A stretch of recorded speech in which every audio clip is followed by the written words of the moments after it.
La PMA par-ci, la PMA par-là, oui à la PMA, non à la PMA, on n'y arrive plus tellement, on n'y retrouve plus en latin. Bonjour René Friedman. Bonjour. En 1982, vous et votre équipe pratiquez la première FIV, fécondation in vitro, l'une des techniques de la procréation médicalement assistée.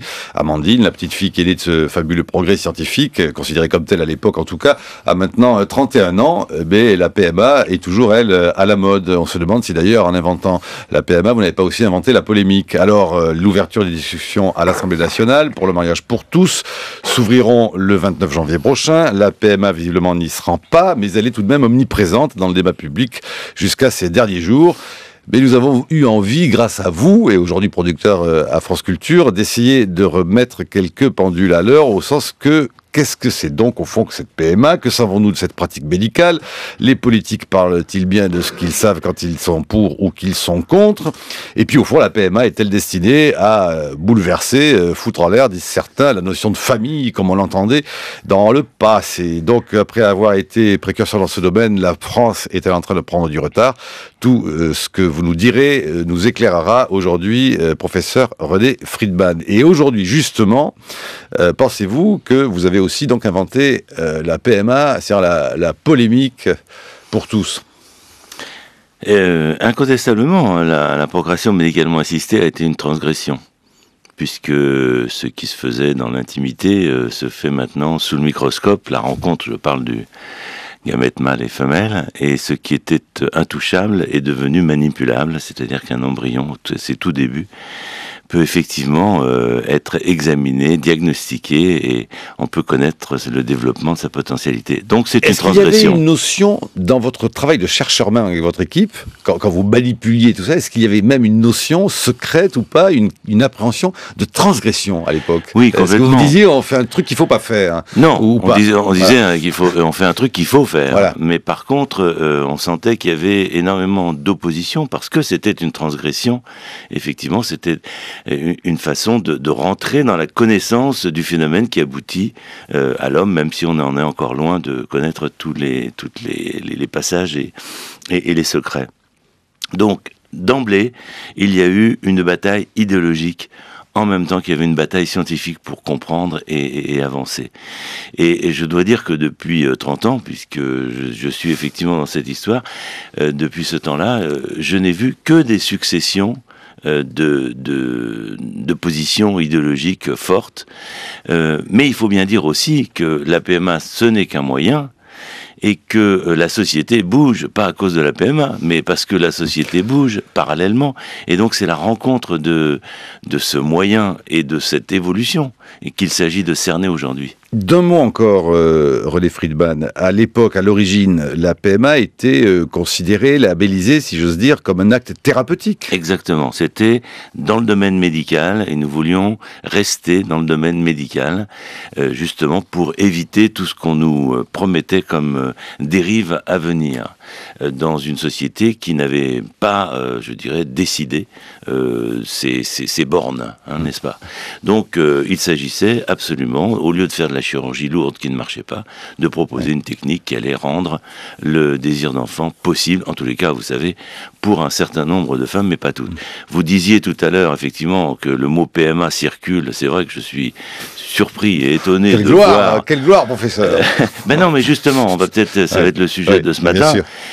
Si on parle vraiment PMA et de pas de politique médicalement assistée, oui, par exemple, ou bien d'autres sous-entendus uniquement sociétaux, si on parle de la PMA, eh ben faisons une analyse de ce que c'est que la PMA et de ce qui ne marche pas dans la PMA. Alors, parce que cela, voilà, exactement, c'est le but du jeu, et nous pourrons évoquer d'ailleurs toutes les facettes, y compris du débat actuel, mais pour bien comprendre encore cette PMA, vous dites, bon, sentiment de transgression, mais après tout aussi, validation, fonctionnement de cette PMA. Mais bien sûr, mais ce que je veux dire, c'est que... Transgression au final, accepté, assumé. Mais c'est positif. Je veux dire, à partir du moment où vous avez un couple qui effectivement lutte dans un climat d'infertilité avec échec sur échec et qu'il a le bonheur d'avoir un enfant, il suffit de voir leur réaction pour comprendre qu'il y a beaucoup de positifs. Mais comme dans toute chose nouvelle, il y a beaucoup de positifs et c'est principalement, et c'est pour ça que je soutiens bien sûr toutes ces évolutions, mais il peut y avoir aussi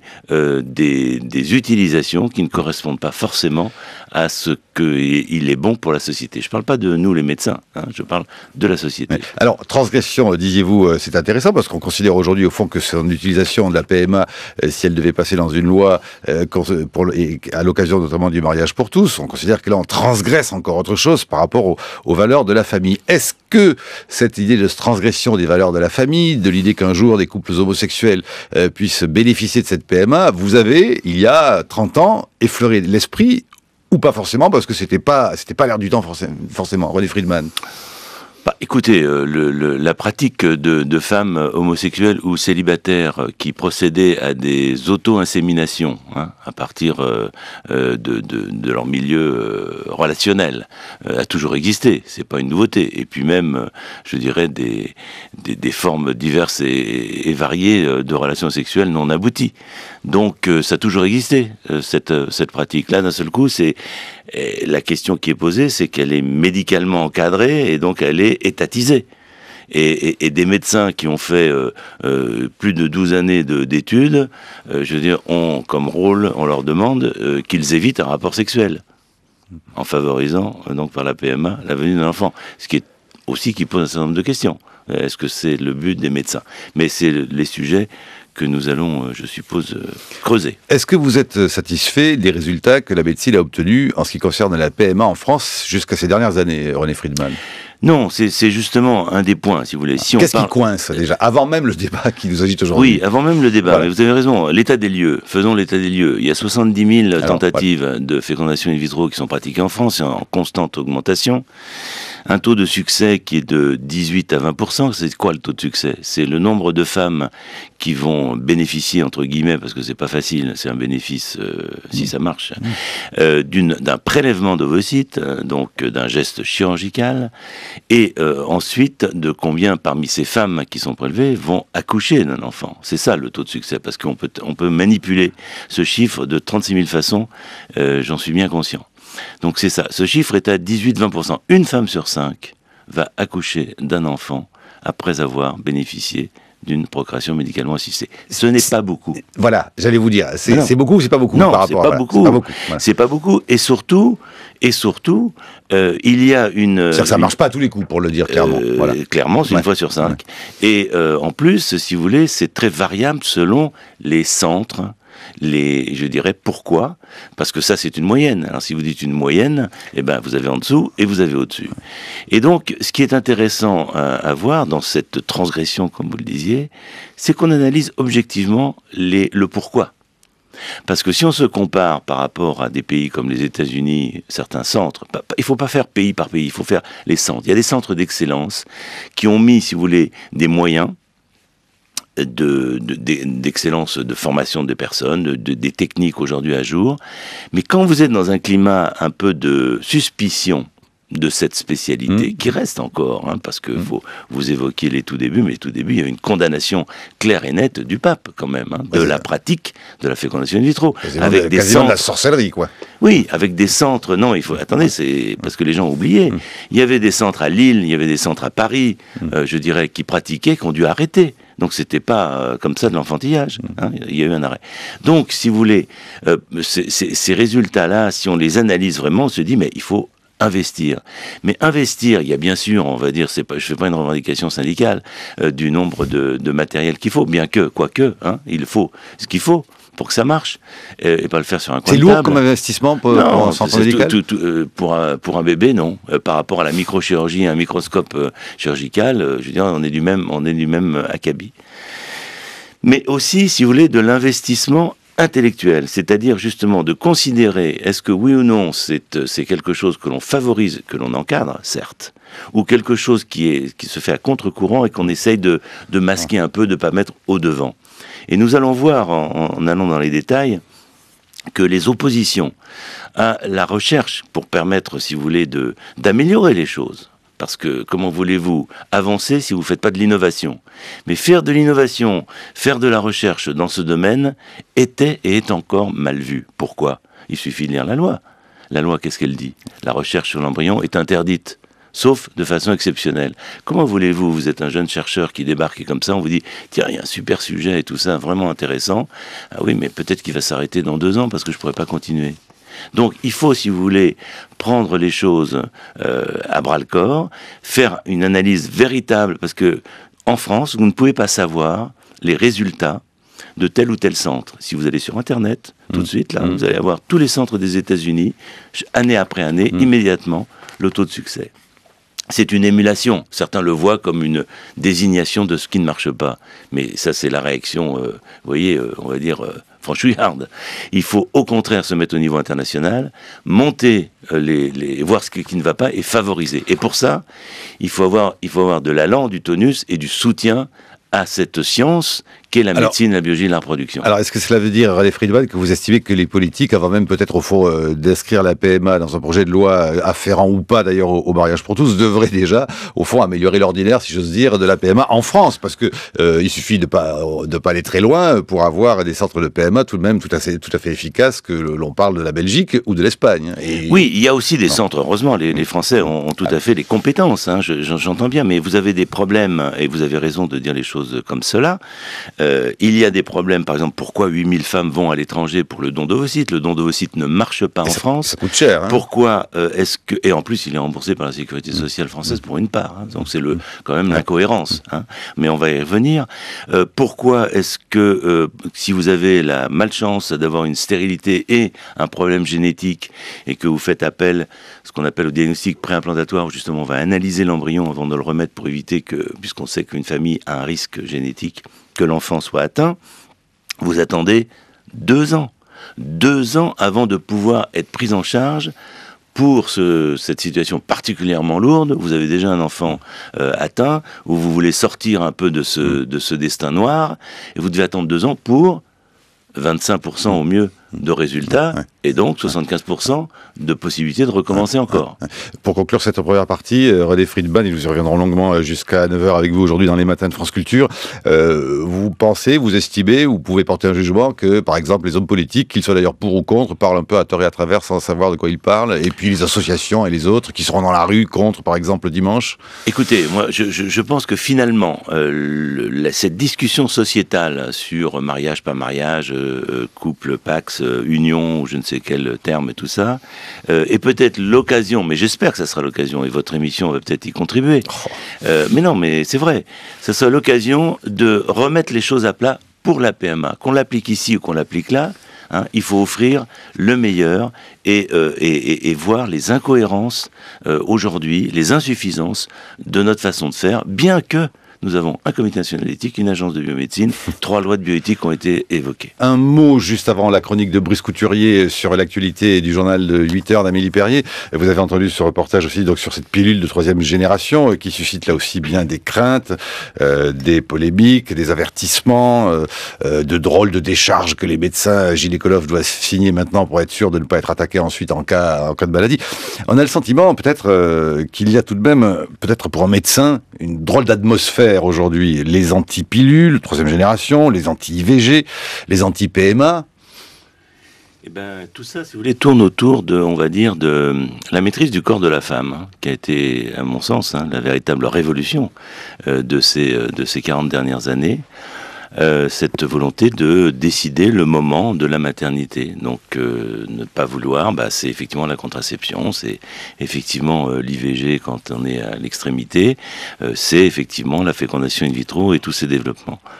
Donc, ça tourne toujours autour de ça. Je crois qu'il y a, si vous voulez, sur le plan comme ça, sur le fond, cette acceptation ou non de l'autonomie et de cette possibilité à l'homme, à l'humain, et à la femme en premier lieu, de choisir le moment de sa maternité.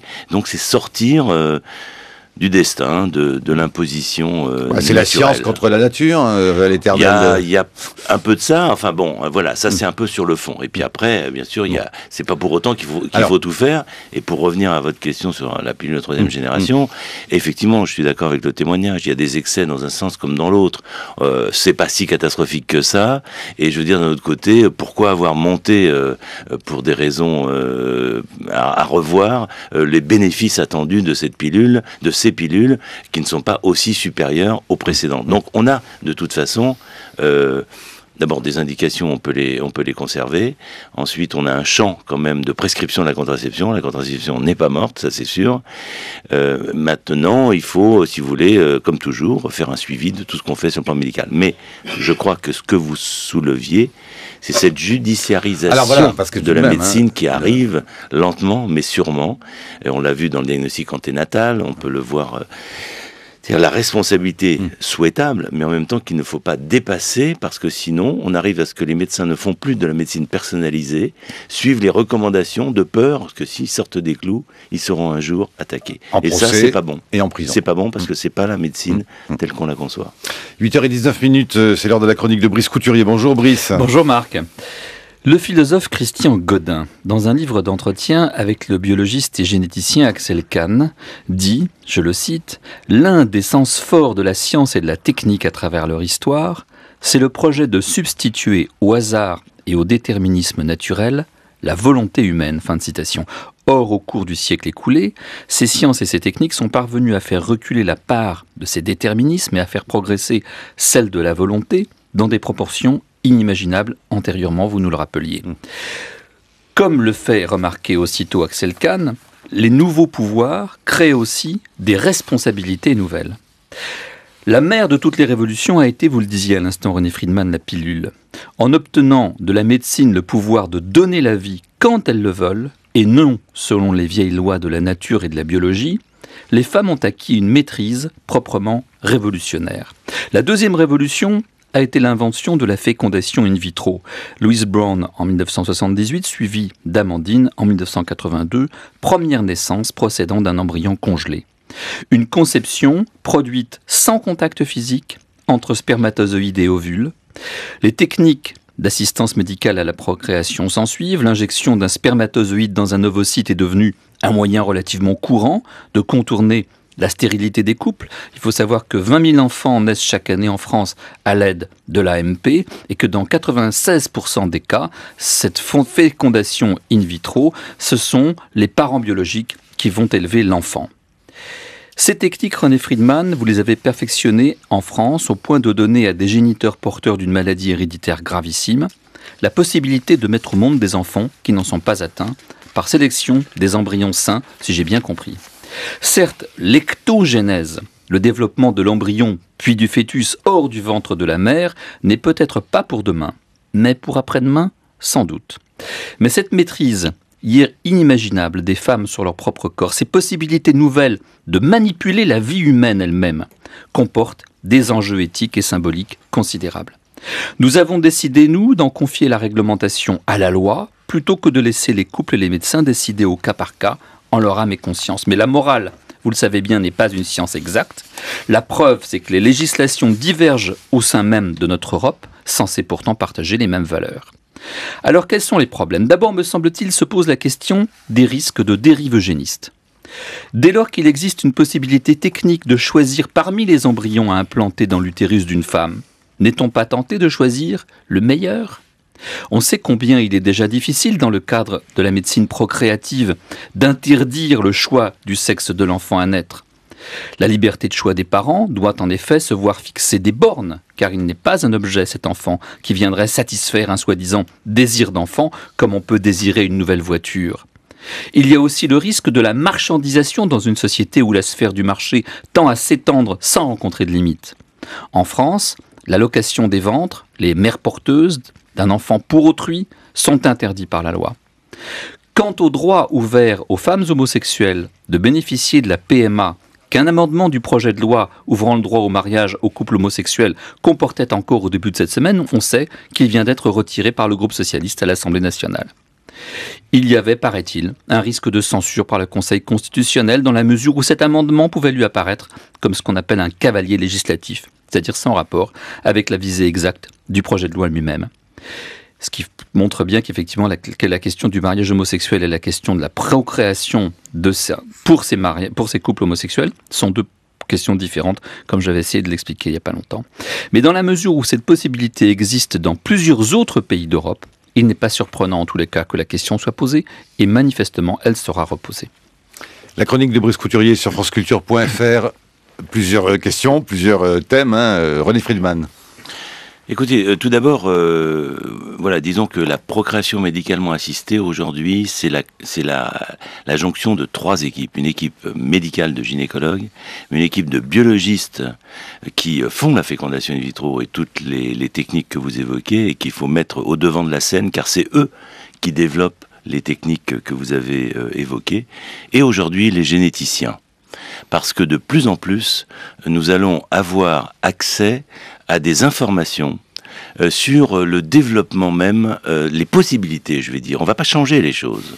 Mais au lieu de faire la politique de l'autruche, c'est-à-dire nous avons 4 embryons obtenus après la fécondation in vitro et de les mettre au hasard Balthazar, on va pouvoir connaître celui qui a la chance de se développer, pas de choisir le grand blond et tout ça, pas l'eugénisme, ça je le mets de côté, mais on voit que les frontières... La nuance est limite. Et elle est importante, bien sûr, ça dépend de ce qu'on cherche. C'était le thème du film, pardonnez-moi, mais de Bienvenue à Gattaca. Oui, absolument.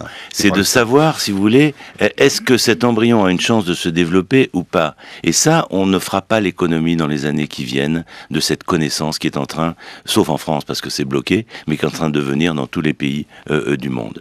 Donc, si vous voulez, 3 équipes, c'était pour rendre hommage à cette collaboration en particulier. La deuxième chose, c'est que vous évoquez effectivement le retrait de ce projet tout récemment. Et je dis, j'espère, si vous voulez, que ça ne va pas se reprécipiter sur la loi de la famille qui concerne encore une fois... C'est ce qui est envisagé, oui, de découpler la PMA de la question du mariage pour tous et de le reporter en mars. Voilà, j'entends bien, mais c'est pas découpler la PMA, c'est découpler le problème, si vous voulez, de la possibilité d'enfants obtenus médicalement assistés chez les homosexuels. Ça, c'est autre chose, et donc dans la famille, c'est possible, mais ce n'est pas la PMA. C'est ça que je veux dire. Et si on fait l'économie d'une véritable task force, si vous voulez, sur la PMA, c'est-à-dire l'information qu'il faut faire aux jeunes sur ce que c'est que l'infertilité, la fertilité, comment ça fonctionne, qu'on arrête de se retrouver avec des femmes de 42 ans qui pensent que tout est possible parce que vous regardez tous les journaux, galas, etc. Et n'importe qui, on peut dire la grossesse pour tous à n'importe quel âge, n'est-ce pas? Bon, donc ce n'est pas vrai. Donc il faut donner l'information. La deuxième chose, c'est qu'il faut mettre en place une campagne de prévention. Car avant de faire toutes les techniques dont je suis tout à fait partie prenante, il y a le tabac, il y a la nutrition, il y a le stress, il y a le mode de vie. Donc tout ça, si vous voulez, il faut le mettre en avant pour avoir une vie équilibrée, pour pouvoir concevoir le jour où on le veut et pas courir après la médecine. Donc il y a une information, une prévention. Il y a la pratique de la médecine, on l'évoquait tout à l'heure, de donner les moyens conséquents, peut-être des regroupements. Est-ce que c'est logique qu'il y ait des centres qui font 300, 400 tentatives? Ça dédouble les personnes, ça évite, si vous voulez, une concentration de cerveau pour pouvoir innover. Donc il y a une réorganisation médicale de l'offre de soins. Et puis, il y a surtout la recherche et l'université. Donc, si vous voulez, il faut... Alors, vous savez bien, d'ailleurs, vous voyez bien que pour la PMA, ça se discute sur la recherche sur l'embryon au Sénat. Donc, un petit bout par-ci, un petit bout par-là, et c'est la meilleure façon, encore une fois, de bloquer et de ne pas comprendre que c'est une vision d'ensemble qu'il faut pouvoir aborder. Donc, moi, je plaide, et on va en discuter dans le détail, si vous voulez, pour véritablement un plan PMA qui aborde tous les sujets, y compris... Et ce n'est pas une façon d'éviter, y compris les sujets sociétaux que vous évoquez, parmi lesquels, effectivement, les couples homosexuels sont en bonne place de l'interrogation et des questions qui se posent, mais pas uniquement. Parce que vous évoquiez tout à l'heure le choix du sexe, par exemple, mais dans certains pays, ça fait partie de l'indication sociétale. On parle, si vous voulez, de l'insémination post-mortem ou pas. Et là, le point de limite sur la dérive possible sur le génie, il a besoin d'être précisé. Donc il y a effectivement des limites en même temps à mettre, la non-commercialisation du corps, le non-accès à une tendance eugéniste, mais il y a une cohérence à proposer. Si on l'accroche encore, la PMA, enfin une action de la PMA, au wagon d'autres choses, je dirais, sans voir la PMA. Je ne dis pas qu'il ne faut pas étudier la famille. Déficit d'informations, de connaissances sur cette PMA. Il faut donner les moyens, faire un plan de valorisation, si vous voulez, puisque 15% des couples en âge de procréer consultent les médecins à un moment ou un autre, parce que ça ne vient pas aussi facilement. On a un retard à l'allumage, si je puis dire. Les femmes sont enceintes, vous le savez, à 30 ans, 31 ans. N'est-ce pas? Donc il en reste 10 ans, il y a une baisse de la fertilité. Et on va aborder tout à l'heure la question de la conservation des ovocytes, véritable sujet, je dirais, aujourd'hui, parce que effectivement, il faut informer les femmes que l'âge est un facteur redoutable. Il n'y a pas d'égalité homme-femme. Arrêtons avec cette terminologie. Non, les femmes ont une fertilité qui baisse avec l'âge, les hommes, non. Voilà. Alors, occupions-nous des femmes, donnons-leur l'information et qu'elles arrêtent de faire des PMA pour rien ou quasiment pour rien à un âge où ça ne marche plus. Elles se dépensent leur équilibre. Et où c'est lourd, physiquement. Bien sûr, c'est ce que j'allais dire. Il faut aller de mots quand même. C'est pas une promenade de santé entre guillemets. C'est pas facile. C'est un investissement affectif très fort, un investissement parfois financier. Et donc, si vous voulez, il faut éviter cette politique de l'autruche qui fait qu'on repousse les choses au lieu de les prendre à bras le corps, sans crainte de la transgression qu'a représenté cette possibilité. Alors c'est la partie des matins, Daniel Salnave. Oui, monsieur le professeur, vous avez dit quelque chose qui m'a paru extrêmement important. Vous avez dit qu'en effet, cette maîtrise de leur fécondité est une avancée pour la situation des femmes absolument considérable. Si on pense aux travaux de Françoise Héritier, qui montrent bien que cette différence qui est toujours en défaveur des femmes, dit-elle, c'est que de la part des hommes, il y a la volonté de capter, parce qu'ils en ont besoin, cette fécondité des femmes et de la soumettre à une volonté qui n'est pas celle des femmes.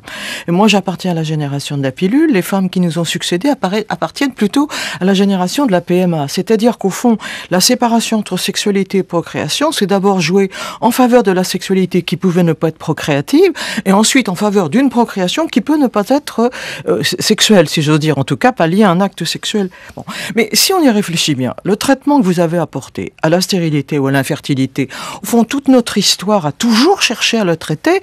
Si on pense dans la Bible, Abraham ayant une femme devenue infertile à cause de son âge, on prend une jeune. Dans certaines sociétés africaines, on va prendre un enfant d'une famille qui en a beaucoup parce qu'une famille n'en a pas, et on peut dire que le modèle parfait de la famille recomposée, doublée d'une procréation spirituellement assistée, c'est celle de Jésus, Marie, Joseph. C'est pas une famille extrêmement. Alors, la question que je voulais vous poser, est-ce que c'est peut-être raisonnable. Ici au rang de Dieu. Voilà, c'est peut-être raisonnable du point de vue de l'inconstitutionnalité de la loi, d'une loi d'associer la PMA et le mariage pour tout. Mais est-ce que tout de même on peut les séparer? On ne pourra pas les séparer parce que un couple de même sexe est naturellement non fertile, quoique chacun des deux soit parfaitement fertile. Donc le traitement de cette non-fertilité du couple, elle exigera un moment ou un autre qu'on aille dans la direction de ce qui ne sera abordé qu'en mars. Est-ce que je me trompe? Non, vous avez tout à fait raison. Vous avez tout à fait raison. Je ne dis pas qu'il ne faut pas l'aborder. Je dis au contraire qu'il faut l'aborder, que ça pose un certain nombre de questions, en particulier l'anonymat du don, on va y revenir. Il faut voir tout de suite, étudier les effets, on va dire collatéraux, que ça pose. Ça ne veut pas dire qu'il ne faut pas les résoudre. Il faut au moins les poser et pas faire comme ça un claquement de doigts et comme ça. Mais surtout, il faut réintroduire ce débat sociétal que vous évoquiez dans l'ensemble, encore une fois, de la PMA. C'est ça que je veux dire. Alors, je ne sais pas si vous voulez que j'énumère les difficultés actuelles que je vois, moi, dans la PMA, si vous voulez. Donc, j'ai parlé tout à l'heure du taux de succès, de l'amélioration, d'en faire un plan d'action qui soit ouvert, clair et net pour tout le monde. Ça, c'est une chose. La deuxième chose, c'est de valoriser la recherche et donc de changer déjà le terme de la loi sur l'interdiction de la recherche sur l'embryon, car pour donner une information, la congélation d'ovocytes, n'est-ce pas, qui consiste, n'existait pas au début. Nous avons commencé, vous avez évoqué la naissance après congélation, en fait c'est un peu plus tard, hein. Amandine n'est pas née après congélation, peu importe, c'est venu, si vous voulez, un peu plus tard. On savait congeler des embryons, ce qui était déjà quelque chose d'incroyable, hein, cette notion du temps, congeler les spermatozoïdes encore plus tôt, et puis là, récemment, on sait congeler les ovules, avec une technique qui s'est en plus fait jour, qu'on appelle la vitrification, peu importe, c'est une variante. À partir de là, nous voulions l'appliquer en France. C'est les Japonais qui ont développé ça en 2004 de façon très intéressante. Ça n'a pas été possible. Nous avons perdu en France 5 ans. Mais 5 ans. Pourquoi ? Parce que c'était assimilé à la recherche sur l'embryon. Le ministère de l'époque nous disait « Ah non, ça c'est de la recherche sur l'embryon ». Donc toute innovation, et la congélation d'ovocytes, ou la recherche, parce que les techniques bougent, même à l'intérieur d'un cadre défini, se voyaient, si vous voulez, contestées parce que c'était de la recherche sur l'embryon, ce qui n'est pas le cas. Bon. Néanmoins, c'était interprété comme cela. Donc, il faut changer, si vous voulez, le terme de la loi, ce qui est en train d'être fait, encore une fois, puisque j'ai bien compris qu'il y a un groupe au Sénat qui demande justement une modification. Donc, si vous voulez, il faut avoir un point de vue général pour accentuer l'innovation, l'esprit de recherche dans un cadre qu'il faut définir sur le plan éthique avec des limites que vous avez évoquées, les grands principes. Le deuxième point qu'il y a, c'est que la réalité, c'est que les femmes désirent des enfants plus tardivement. Donc, de plus en plus, elles ont recours au don d'ovocytes. Et le don d'ovocytes ne marche pas en France. Le don d'ovocytes ne marche pas. Il y a 600 femmes qui peuvent bénéficier du don d'ovocytes en France. C'est mal fait. Pourquoi ? On fait des campagnes nationales. Je ne sais pas si je vous posais la question quand est-ce qu'il y a eu la dernière campagne. Je pense pas avoir de réponse, donc je vous la pose pas. Non, voilà. Donc, il faut tout simplement, je fais référence par exemple au prélèvement du sang du cordon. Quand on a voulu du sang du cordon, on a mis des sages-femmes, on a proposé à des sages-femmes d'avoir ce rôle et de parler avec les femmes. Et on a eu effectivement un recrutement de sang du cordon parce qu'il faut parler aux gens. Il ne faut pas leur envoyer une campagne d'information nationale. Il faut que dans les centres de fécondation in vitro, parce que souvent elles ont bénéficié d'un acte médical, elles ont envie de bénéficier, mais il faut les prendre en charge. Donc, il faut créer quelque chose de nouveau, sage-femme, psychologue, qui va défendre l'idée du don, et je suis sûr que les choses vont changer. Donc, 8000 femmes vont à l'étranger, et encore une fois, réaliser avec le paiement de la donneuse, vous le savez, ce qui est interdit en France, mais quand même remboursé pour une part, compte tenu des lois européennes, par la sécurité sociale française. Il suffit de pas aller bien loin, hein. Il suffit de passer soit la Belgique, soit l'Espagne, et puis il y a tout un marché.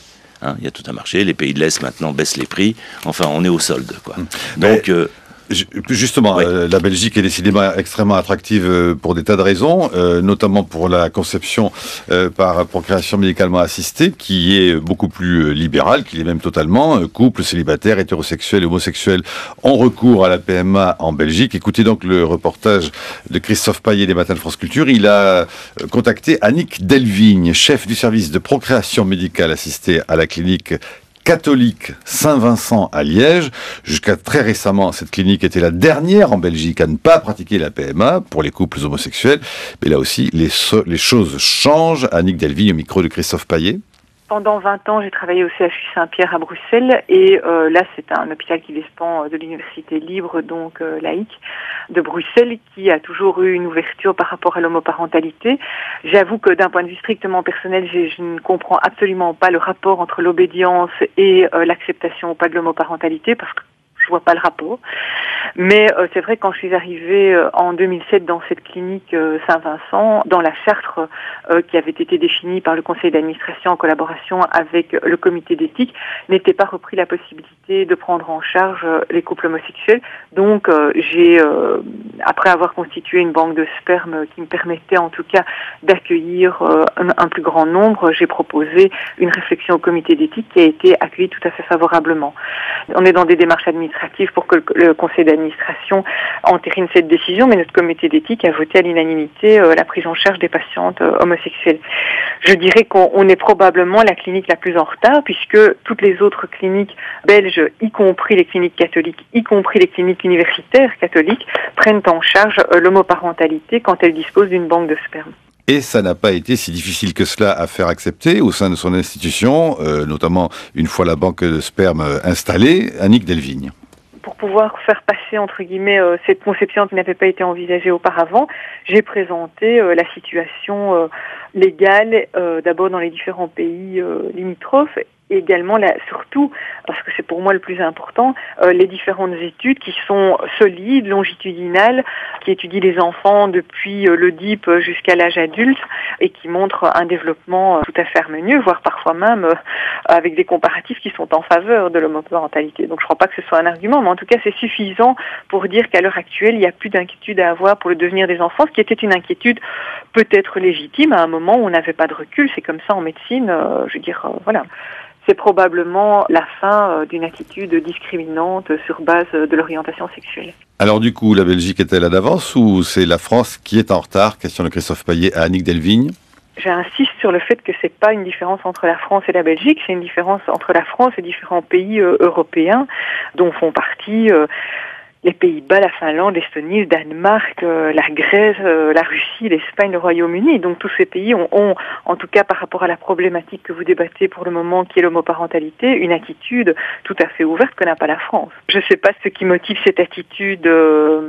Je pense qu'à l'heure actuelle, on peut la qualifier de rétrograde des Français. À l'heure actuelle, ça fait plus de 10 ans que les conclusions sont assez claires par rapport au bien-être et à l'évolution des enfants qui ont été élevés par des couples homosexuels. Donc je ne vois plus, à mes yeux en tout cas, il n'y a plus d'obstruction à ce que soient pris en charge les couples homosexuels. Voilà, Annick Delvigne, donc chef du service de procréation médicale assistée à la clinique catholique Saint-Vincent à Liège, au micro de Christophe Payet des matins de France Culture. Alors René Friedman. Écoutez, si on fait appel aux dons de sperme, donc il y a eu un modèle en France qui a été proposé avant la Belgique d'ailleurs, sur l'organisation des sécos, ce qu'on appelle. Et qui visait donc à créer une famille, un homme et une femme, l'homme étant stérile, mais assumer la paternité. Il l'assume même de façon législative, puisqu'il ne peut plus sortir de sa responsabilité de père, même s'il n'est pas biologiquement le père. La question qui, à mon avis, a été débattue ces dernières années, autour de l'anonymat du donneur ou pas. À l'occasion de cette demande sociétale de PMA chez les homosexuels, va automatiquement ressortir, et il faut l'aborder. Pourquoi ? À mon sens. Parce que l'enfant qui naît de cette façon, alors ça représente, et vous l'avez dit, que 4% de toutes les procréations médicalement assistées. C'est donc un chiffre, et les procréations médicalement assistées, vous l'avez dit, mais il vaut mieux le dire, c'est l'ensemble, c'est 20 000 enfants sur 860 000, n'est-ce pas ? Bon, ça met un peu les proportions. Mais néanmoins, ces enfants qui naissent, un certain nombre recherchent leurs origines. Et donc, ça pose un problème par rapport au secret, pas secret, est-ce qu'on dit, est-ce qu'on ne dit pas. Donc c'est un véritable débat. Mais il va devenir encore plus accentué s'il n'y a pas de référent paternel. Parce qu'à la limite, il y a un certain nombre d'enfants nés de cette façon qui ne cherchent pas leur père biologique, mais ils ont un père.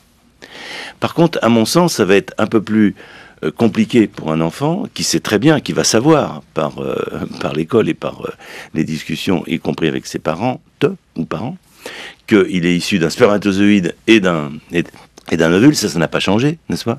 Donc, la référence masculine et paternelle biologique va s'imposer, à mon avis, de plus en plus fort. Donc, il faut aborder cette question de l'anonymat. Ce qui veut dire... D'autant qu'elle a été abordée par les premiers concernés eux-mêmes. C'est ce que note Irène Théry, notamment dans un très bon ouvrage Des humains comme les autres, bioéthique, anonymat et genre du don, où elle dit qu'au fond, dans cette dernière décennie que nous venons de vivre, 3 grands changements sont venus bouleverser la DOD et projeter la PMA avec tiers d'honneur sur le projecteur des médias, et notamment cette question de la levée de l'anonymat sur qui est mon géniteur. Alors, ça pose d'autres questions. C'est une cascade, si vous voulez, de questions. Parce que quels seront les donneurs non anonymes si on opte pour cela ? Est-ce que c'est valable pour tout le monde ?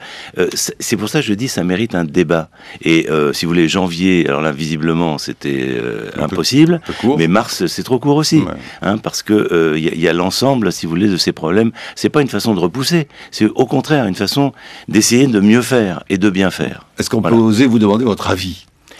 Mon avis, si vous voulez, c'est que... René Friedman. Oui, incontestablement, c'est une porte ouverte sur les indications sociétales.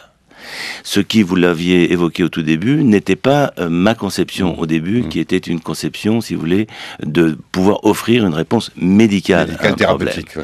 Voilà, tout le monde évolue, et moi aussi. Donc, si vous voulez, dans ce domaine, je pense qu'il y a une proposition à faire de prise en charge, mais en posant les bonnes questions. Les bonnes questions, c'est pourquoi offrir 18% de succès aux femmes homosexuelles si on peut en offrir 40? Donc, investir, je reviens, vous voyez ce que je veux dire, tout mon... Investir sur l'information. Voilà, donner l'information et, je veux dire, discuter des problèmes sociétaux et de quelles limites on veut faire. Parce que, incontestablement, on ouvre une petite boîte de Pandore. Alors, est-ce qu'on va jusqu'à où sont les limites par rapport à l'eugénisme, où sont les limites par rapport au désir, simplement, de dire, moi, je voudrais un garçon, je voudrais une fille. Vous savez, si on prend l'exemple, on dit, oui, ça se fait dans certains pays. Ça se fait dans certains pays. Pardon, ça en se fait... Inde. Non, ça se fait de façon non reconnue facilement, mais par exemple, des pays comme Israël, vous passez devant une commission et vous pouvez demander.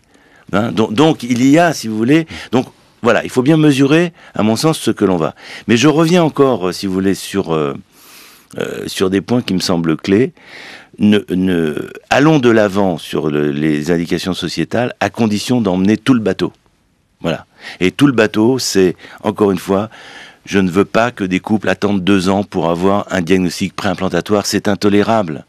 Laissez-moi, si j'ai 2 minutes, vous expliquer. Vous avez un couple qui vient vous voir, qui vient d'avoir un enfant qui est atteint de mucoviscidose. Et je travaille avec l'équipe de Necker, d'Arnold Munich et de Michel Weckmans dans ce domaine, qui a un enfant atteint, qui sait qu'il est porteur, qu'il a ce risque. Là aussi, c'est toujours la lutte entre le destin inconnu ou bien on maîtrise. Donc oui, on peut maîtriser parce qu'on peut savoir si l'embryon que l'on va remettre va être atteint ou pas. Et on se dit, si on le sait, on ne va pas mettre l'embryon atteint. Donc, mais pour cela, ce couple-là, il va attendre 2 ans, parce qu'on a limité au début, parce qu'on avait très peur de ce qui allait se passer, mais ça fait 12 ans. Ça fait 12 ans, n'est-ce pas? Donc, il faut, si vous voulez, qu'on ait une attitude différente. Ça ne veut pas dire qu'il faut faire tout et n'importe quoi. C'est pas du tout mon sens. Mais il faut, si vous voulez, un peu ouvrir et répondre à cette demande. Et donc, les couples, parce qu'il y a 3 centres en France, en tout et pour tout. Hein. Donc, il faut, si vous voulez, changer un peu. Il y a un 4e qui va s'ouvrir bientôt. Mais, je veux dire, ça ne sera pas suffisant. Et surtout, si on applique ce qu'on peut voir, la génétique, si vous voulez, dans l'évaluation du potentiel de développement de chaque embryon. Donc, la place de la génétique, en un mot, va devenir de plus en plus importante. C'est ce que là aussi dit Irène Théry, tout de même, qui pense que la France a quand même peut-être pris du retard dans l'approche presque sacralisée de ce qui était au départ une question thérapeutique, dont vous-même vous reconnaissez qu'elle était au fond que thérapeutique, et qui du coup s'est sacralisée et au fond mais, si se confronte à la question de l'évolution sociale et sociétale. Mais même quand on va répondre à la question, personne n'est capable aujourd'hui d'estimer le nombre de cas que cela va concerner. Mais il restera toujours les couples infertiles médicalement qui ont besoin d'une réponse adaptée à leur situation. Et plus rapide qu'elle ne l'est aujourd'hui. Et beaucoup plus rapide qu'elle ne l'est, avec des nouvelles techniques, et on parlera tout à l'heure du don d'ovocytes, de la congélation, etc. Il faut en parler assez vite parce que nous allons arriver au bout de l'émission. Brice Couturier. Pour comment dire, élever le débat sur le plan philosophique et le généraliser, disons, j'ai trouvé une interview d'Alain Finkielkraut extrêmement intéressante la semaine dernière dans Le Figaro, où il dit il y a 2 façons de se représenter la démocratie. Soit on se la représente comme un forum où les idées et les intérêts se confrontent, s'échangent, négocient entre eux, soit on se la représente comme une providence, comme un mouvement en avant inéluctable, comme une marche triomphale, donc une force irrésistible. Et alors tous ceux qui osent incarner, ceux qui sont censés incarner le sens de l'histoire, si quelqu'un s'oppose à eux, ils sont vécus comme une contradiction, un obstacle qu'il faut absolument repousser, et non pas comme des gens porteurs d'un autre avis qu'il faudrait prendre en compte. Et quand j'entends ce témoignage de cette catholique belge, fort respectable par ailleurs, dire il n'y a pas de problème, je vois qu'il y a d'autres témoignages de psychologues qui disent exactement le contraire. Par exemple, je travaillais hier sur les états généraux de la bioéthique. J'ai trouvé ce témoignage d'un psychologue dont j'ignore tout, qui s'appelle Yves Quilien. Et voilà ce qu'il dit lors des états généraux de la bioéthique. Il dit « En tant que psychologue professionnel, je ne puis que constater l'existence de pathologies liées aux formes de parentalité non traditionnelles. En CMP, on constate une évolution de la fréquence des phobies, des cauchemars, de l'hyperactivité et autres troubles de la concentration, des addictions, de l'agressivité. Le fait que l'enfant soit conçu, je cite toujours, comme objet, ne favorise pas son engagement dans le symbolique et la relation à l'autre. Or, dans l'AMP, L'enfant est réifié par le recours à la science biologique. Citation encore du même, le fait que l'enfant puisse devenir un objet de désir, de jouissance parmi d'autres, est sans doute inquiétant, eu égard à la façon dont évolue notre civilisation. Il ne s'agit pas seulement là d'homoparentalité, il s'agit d'enfants qui savent qu'ils ont été conçus grâce aux techniques de l'AMP. Donc vous êtes directement concerné. Oui, je crois qu'il faut être prudent. René Friedman. Il faut être prudent sur les expériences des uns des autres, mais qui sont forcément limitées et qui ont un biais de recrutement par définition, puisque les psychologues vont voir ceux qui ont des problèmes et pas les autres. Donc il faut avoir, par contre, à l'occasion, on pourrait dire, où est l'étude qui permet d'accompagner tous ceux qui sont venus en fécondation in vitro et de pouvoir répondre à la question que vous soulevez, qu'il faut... Encore une fois, ce sont des bonnes questions. Les réponses, elles méritent un peu d'être creusées. Juste, puisque je vois que nous n'avons pas beaucoup de temps... La congélation. La congélation des ovocytes. Donc, on fait une proposition d'information, de prévention, dans lesquelles on sait que l'âge intervient pour détériorer, je dirais, la fertilité. Ne peut-on pas congeler les ovocytes des femmes qui le demanderaient, mais qui ne sont pas en mesure et prêtes à concevoir au moment où elles sont, mais par contre, elles savent que si elles perdent du temps, elles vont diminuer leurs possibilités. Alors ça aussi, c'est une maîtrise qui est possible aujourd'hui. Et si elles ne l'ont plus, qu'est-ce que vous faites des ovocytes? Et si elles ne l'ont plus, le jour où elles veulent, qu'est-ce que vous faites des ovocytes? Et qu'est-ce qu'on fait des embryons aujourd'hui? On va demander qu'est-ce que vous voulez qu'on fasse de vos ovocytes, et je pense que beaucoup accepteront de donner des ovocytes, qu'ils soient dans la banque de dons, et donc on pourra répondre de cette façon aussi, peut-être, un peu mieux en tous les cas, au problème du don d'ovocytes. Je dirais pour une femme, l'investissement sur l'ovocyte est beaucoup moins fort que sur l'investissement sur l'embryon.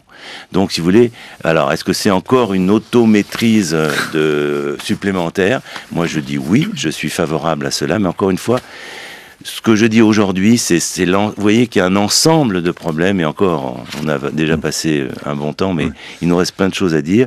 Il faut qu'il y ait une task force qui réunisse les problèmes universitaires, les problèmes médicaux, les problèmes sociétaux, et je veux dire qu'on fasse de la PMA quelque chose qui a un contenu positif, avec des limites bioéthiques, bien entendu, mais des limites qui se cantonnent aux thèmes principaux, surtout celui de la non-commercialisation du corps humain. Gageons que nous aurons l'occasion d'y revenir régulièrement dans les matins de France Culture, y compris d'ailleurs vous aussi, René Friedman, dans votre émission sur France Culture, le mardi à 14h, Révolution médicale. Je faisais allusion à Irène Théry, qui publie, vous le savez, Les humains comme les autres, aux éditions de l'École des hautes études en sciences sociales, et qui sera notamment l'invité demain en débat avec l'invité d'Alain Finkielkraut dans Réplique à 9h, et puis elle organise également le 16 janvier à l'École des hautes études justement en sciences sociales, 105 boulevard Raspail à Paris, une rencontre débat dans le grand amphithéâtre qui parlera de toutes ces questions, notamment de mariage pour tous et de procréation médicalement assistée. C'est le 16 janvier à l'EHESS. Merci René Friedman de nous avoir rejoint et donné quelques-unes de vos lumières ce matin au matin de France Culture.